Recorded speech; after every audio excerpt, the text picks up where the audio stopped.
लोकेश। आज हमने अभी देखा क्या किया हमने। आपने देखा हम बैठे हुए एक अजीब सी आवाज हम निकाल रहे हैं। ये आवाज क्या है?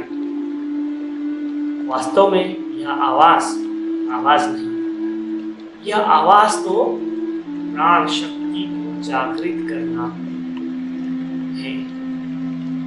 प्राण शक्ति को कैसे जागृत करना? हम आपको यह बता रहे हैं कि यह वह प्राणायाम है जो हम इसको उज्जयी के नाम से जानते हैं। उज्जयी का वास्तविक और शाब्दिक अर्थ होता है उज एंड जयी। जब हम इन दोनों नाम को सेपरेट करते हैं तो हमको ये दो ही शब्द मिलते हैं। उज का मतलब हमारी यह प्राणिक शक्ति, जय का मतलब विजय पाना, मतलब इस प्राणिक शक्ति से के ऊपर हमें विजय पाना।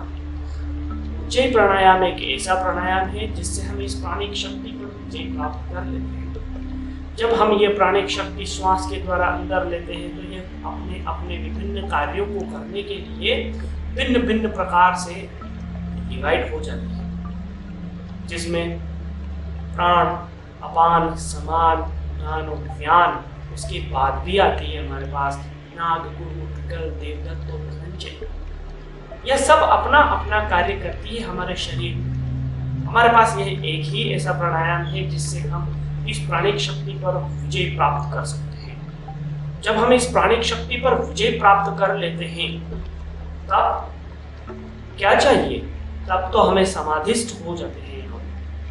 प्राणिक शक्ति हमारे मन से जुड़ी हुई है, प्राण हमारे मन से जुड़े हुए हैं। जब हम इस प्राणिक शक्ति को ही जागृत कर लेते हैं, इस प्राणिक शक्ति को ही हम वश में कर लेते हैं।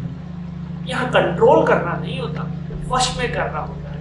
जब इस प्राणिक शक्ति को आप वश में कर लेते हैं तो आप प्राप्त कर लेते हैं उस सर्वेश्वरा को जो ना जिसके पास क्लेश न कर्म विपाक आचार्य परामृष्ट, दैट इज अ पुरुष विशेष। उसको हम ईश्वर कहते हैं, उसकी प्राप्ति होती है। यह तो उज्जयी प्राणायाम। हमें उज्जयी प्राणायाम का आपने देखा कैसे हमको करना है, यह आवाज हमको कैसे निकालनी है, वह हम आपको बताते हैं। सर्वप्रथम आपको किसी भी एक ऐसे आसन में बैठ जाना है। सर्वप्रथम आपने सुखासन की स्थिति में बैठ जाना है। आप चाहे तो आप पद्मासन की स्थिति में भी बैठ सकते हैं। जब आप पद्मासन की स्थिति में बैठते हैं तब आपकी स्पाइन बिल्कुल सीधी हो और जब आप बैठे हुए हैं तो दोनों हथेलियां आसमान की ओर होती हुई ज्ञान मुद्रा में आपको रखना है, आंखें बंद करना है और नेक मसल्स को थोड़ा सा कॉन्ट्रैक्ट करना है, क्योंकि यह आवाज गले से निकलती है। फ्रिक्शन, एक घर्षण होता है जब हवा अंदर से बाहर की तरफ आती है तब गले में फ्रिक्शन होता है। फ्रिक्शन से यह आवाज बनते हुए बाहर जाती है। किस प्रकार से जाती है आप देखिएगा। सर्वप्रथम आपने बैठ जाना, आंखें बंद करना, एक गहरी श्वास हम ले लेंगे और उसके बाद आपने सांस को छोड़ना।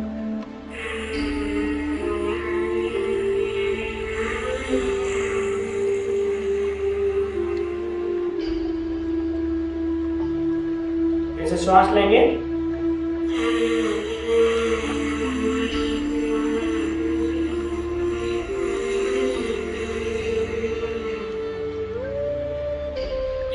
इस प्रकार से आपको श्वास छोड़नी है। सर्वप्रथम आप ऐसे ही प्रयास करेंगे, इसी तरह से आप स्टार्ट करेंगे इस प्राणायाम को। उसके तत्पश्चात आप एडवांस लेवल, एडवांस उज्जयी प्राणायाम हमें कैसे करना है तो हम आपको नेक्स्ट वीडियो में बताएंगे कि किस तरह से आप एडवांस उज्जयी प्राणायाम कर सकते हैं। तो यहाँ हम सर्वप्रथम ये बताते हैं कि जब आप ये करते हैं तो 11 राउंड कम से कम इसकी कीजिए। 11 बार आप श्वास को बाहर छोड़िए। अगर गले से आवाज आ रही है ऐसे करते हो वह ना कीजिए, क्योंकि वह उज्जयी प्राणायाम नहीं है। अब उज्जयी प्राणायाम एक ऐसा प्राणायाम जो आप कभी भी कहीं भी कैसे भी किसी भी वक्त कर सकते हैं। उसमें कोई रेस्ट्रिक्शंस नहीं है कि आपको पर्टिकुलरली ऐसे ही करना है। हाँ, बैठकर करेंगे तो बहुत ज़्यादा आपको लाभ मिलेगा, लेकिन अगर आपके पास इतना समय नहीं होता है, आप कहीं भी इस प्राणायाम को कर सकते हैं, किसी भी समय इस प्राणायाम को कर सकते हैं। इसके बाद जब हमारे पास दूसरी बात आती है, तो ये प्राणायाम जब हम करते हैं तो इससे संबंधित समस्याएं, श्वास संबंधित समस्याएं सारी समाप्त हो जाती है, जिसमें अस्थमा आ गया, जिसमें ब्रोंकाइटिस आ गया, श्वास श्वसन संबंधित समस्याएं जितनी है वो आ गई। सबसे ज्यादा लाभकारी जिसको रामबाण इलाज कहते हैं वह होता है इंसोम्निया, जिसको नींद नहीं आती उसके लिए, और जिसके लिए खर्राटे जो बहुत ज्यादा लेते हैं उनके लिए यह प्राणायाम बहुत लाभकारी होता है। और सबसे बढ़िया अगर हम इसका एग्जाम्पल देखें तो वह होता है प्रेग्नेंट वीमेन, उनके ब्लड का फ्लक्चुएशन बहुत ज्यादा होता है, तो यह प्राणायाम उनके लिए बेस्ट ऑफ बेस्ट प्राणायाम है। प्रेग्नेंट वीमेन के लिए कौन कौन से और प्राणायाम होंगे तो आप हमारे नेक्स्ट वीडियो में देखिएगा, जिसमें हम ये बताएंगे कि प्रेग्नेंट वीमेन के लिए कौन कौन से प्राणायाम बहुत ज्यादा लाभकारी होंगे। तो ये उनके लिए भी है। यह प्राणायाम जो है ईएनटी केयर, आपका ईएनटी केयर के लिए भी ये बहुत लाभकारी प्राणायाम है, आपकी याददाश्त को बढ़ाता है। स्टूडेंट के लिए ये ऊंची प्राणायाम लाभकारी है। क्यों? क्योंकि उनका फोकस और कंसंट्रेशन नहीं होता। जो स्ट्रेस में है, डिप्रेशन में है, एंशियस पर्सन है, उनको ये प्राणायाम बदलाना कभी ना भूलें। क्यों? क्योंकि यह प्राणायाम जो है ओवर थॉट और जो थॉट से बनी हुई नेगेटिव थिंकिंग्स है उनको खत्म करता है। हम यहाँ ये भी बताने वाले हैं कि ऊंची प्राणायाम जो है बैड ब्रेथ पर भी काम करता है, और ऊंची प्राणायाम विकल्प नहीं आने देता। ये इतने सारे बेनिफिट्स ऊंची प्राणायाम के हैं। आपके मन को शांत करता है, काम करता है, जिससे आपकी हार्ट रेट बहुत स्लो और अच्छी होती है। हाई बीपी, लो बीपी में ये बहुत अच्छा प्राणायाम साबित होता है। हमने यह आपको इसके बेनिफिट बताए। प्राणायाम के कुछ प्रिकॉशंस भी होते हैं। ऐसा नहीं है कि प्राणायाम जो है वह हमेशा आपको लाभ पहुंचाएगा। अगर गलत करेंगे तो उसका रिजल्ट भी गलत आएगा, इसलिए प्राणायाम को कभी भी गलत नहीं करना।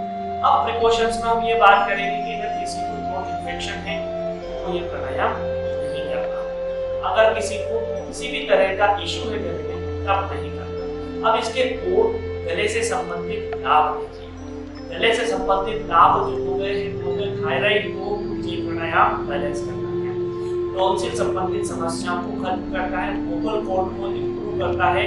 जैसे कि कोई गाना गाने वाला सिंगर के लिए तो एक तरह से हम यूँ कहेंगे कि वाह क्या बात है, वो इस तरह का प्राणायाम। फिर दूसरी बात ये आती है कि जब स्टार्टिंग स्टैमरिंग की प्रॉब्लम है, किसी को बोलने में प्रॉब्लम है, किसी के हकलाहट है, उनके लिए भी ऊंची प्राणायाम बेस्ट ऑफ बेस्ट प्राणायाम में से एक प्राणायाम है। ये गले से संबंधित प्राणायाम जो अब ईयर इन्फेक्शन अगर किसी को रहता है, ईयर प्रॉब्लम रहती है, ईयर पेन करते हैं, तब ऊंची प्राणायाम बहुत बेस्ट है। और हमने बताया ही है कि नींद में तो यह एक बहुत ही ज्यादा लाभकारी है। तो आज हमने जो प्राणायाम देखा वो प्राणायाम है ऊंची प्राणायाम। अब ऊंची प्राणायाम का एडवांस रूप, एक तरह से ऊंची प्राणायाम का डीप प्रैक्टिस कैसे करना, वह हम नेक्स्ट वीडियो में आपको बताएंगे, क्योंकि अभी के लिए वीडियो बहुत ज्यादा बड़ा हो जाएगा। तो आप देखिए इस तरह से जैसे हमने बताया, इस तरह से आप प्राणायाम कीजिए। बस बात ये है कि गले से आवाज नहीं आनी चाहिए, आवाज आपके गले के मसल्स से आनी चाहिए, जो बाहर आती हुई श्वास लैरिंक्स फेरिंक्स को ऐसे ऐसे टकराते हुए जाती है, तब वह आवाज करती है, वाइब्रेशंस, घर्षण की आवाज आती है। तो घर्षण की आवाज अगर आप सही निकाल रहे हैं तो आप ऊंची प्राणायाम सही कर रहे हैं। और अगर आप ऊंची प्राणायाम सही करते हैं तो इसके नाम में ही है जय, मतलब कि प्राण शक्ति को जागृत करना, मतलब कि प्राण शक्ति को पर विजय पाना। आप यह बहुत ही सरल तरीके से कर सकते हैं अगर इस प्राणायाम को आप सही तरीके से करें। आज के लिए इतना ही। सभी को शांति। नेक्स्ट वीडियो में हम एडवांस को इसकी आपको बताएंगे।